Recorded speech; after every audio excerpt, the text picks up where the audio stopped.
حضرت मालिक बिन दिनार रहमतुल्लाह ताला अलैह फरमाते हैं, मैं हज करने गया तो उस साल ना हज में बड़ा रश हुआ, लाखों लोग आए। तो मैंने अर्ज की, मौला सबका कबूल हुआ है कि कोई रह भी गया है? तो फरमाते मुझे ख्वाब आई और बताया गया लाखों का कबूल हो गया।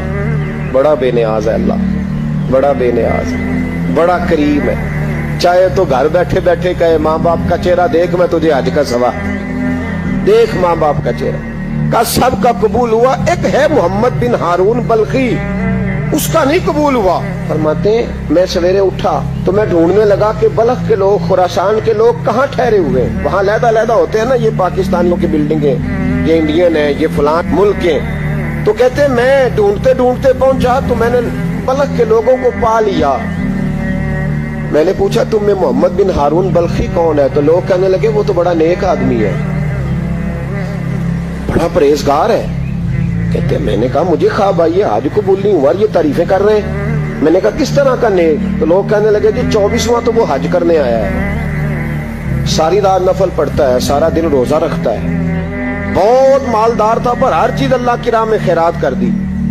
फरमाते मैंने कहा वो कहाँ है? कहने लगे पहाड़ के पीछे खैमा उसने लगाया है, वहां अल्लाह अल्लाह कर रहा है। हजरत मालिक बिन दिनार अलैहि फरमाते मैं वहां पहुंचा, मुसल्ले पे बैठा था, सलाम फेरी। मैंने अस्सलाम वालेकुम के बाद कहा आप मोहम्मद बिन हारून बल्खी हैं? कहने लगा हाँ। आप मालिक बिन दिनार हैं? तो मैंने कहा कि इसने तो मेरा नाम भी जान लिया बगैर बताए। फरमाते मैंने कहा कि हाँ मैं मालिक बिन दिनार हूं। कहने लगे कैसे आए हो? मैंने कहा बस मिलने आया था। कहने लगे नहीं, जिस काम आए हो वो बताओ। मैंने कहा मैं मिलने आया हूं। तो कहते वो रो पड़े। कहने लगे नहीं, आपको ख्वाब आई होगी कि मेरा हज कबूल नहीं हुआ।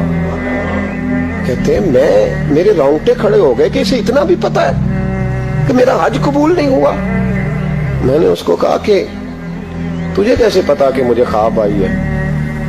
कहने लगा मालिक बिन दिनार मुझे 24 साल हो गए, मैं इस बेनियाज के घर का तवाफ करता हूँ, मैं हजर अस्वद के बोसे लेता हूँ, मैं मकाम इब्राहिम पे नफल पढ़ता हूँ, मैं सफा मरवा की सही करता हूँ, पर 24 साल बीत गए। जब मैं तवाफ़े विदा करने के करीब आता हूँ तो कोई ना कोई अल्लाह का वली आके कहता है दौड़ जा, तेरा कोई नहीं कबूल हुआ। 24 साल। तो मालिक बिन दिनार फरमाते मैं उसके करीब बैठ गया और उसके घुटने पे हाथ रखा मैंने। बंदा भी माजूर था, उसका एक हाथ कटा हुआ था, चेहरे पे इबादत के निशानात नुमाया थे। और मैंने कहा यार फिर तेरा हज कबूल क्यों नहीं होता? तो कहने लगा मत पूछ, तू मुझसे नफरत करेगा। मैंने कहा नहीं तू बता। कहने लगा ना पूछ। मैंने इसरार किया तो कहने लगा इसलिए नहीं कबूल होता कि मैं अपनी अम्मा का नाफरमान। तो माँ का नाफरमान क्या हुआ? तो कहने लगे अल्लाह ने दौलत दी, जायदादें, घोड़े, जमीनें, मैं अय्याश हो गया, मैं अल्लाह के दिए हुए माल को नाजायज जगह खर्च करने लगा। माँ मेरी बूढ़ी थी, इबादत गुजार थी, मुझे समझाती थी। रमजान का महीना, असर के बाद अम्मा तंदूर में रोटियां लगा रही। मैं घर आया शराब के नशे में, अम्मा रोटी दो।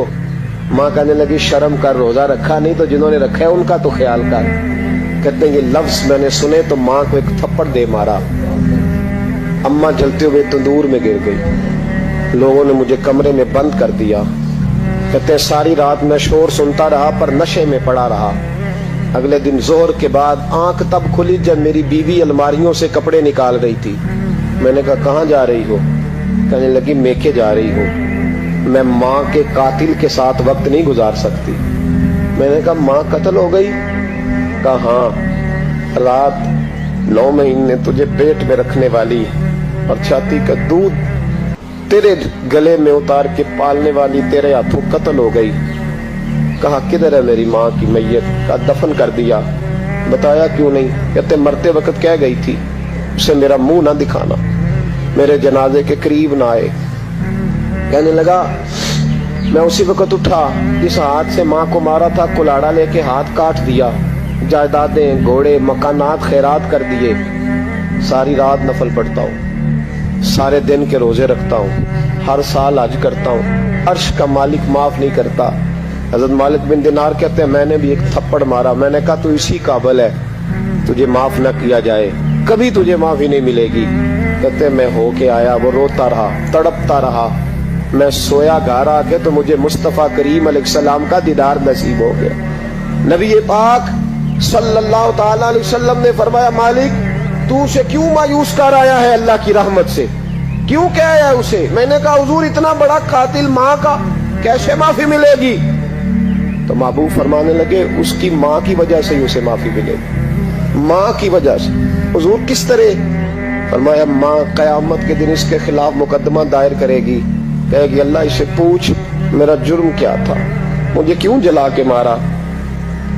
رب بات سنے گا اور پھر کہے گا اٹھاؤ اس کے بیٹے کو.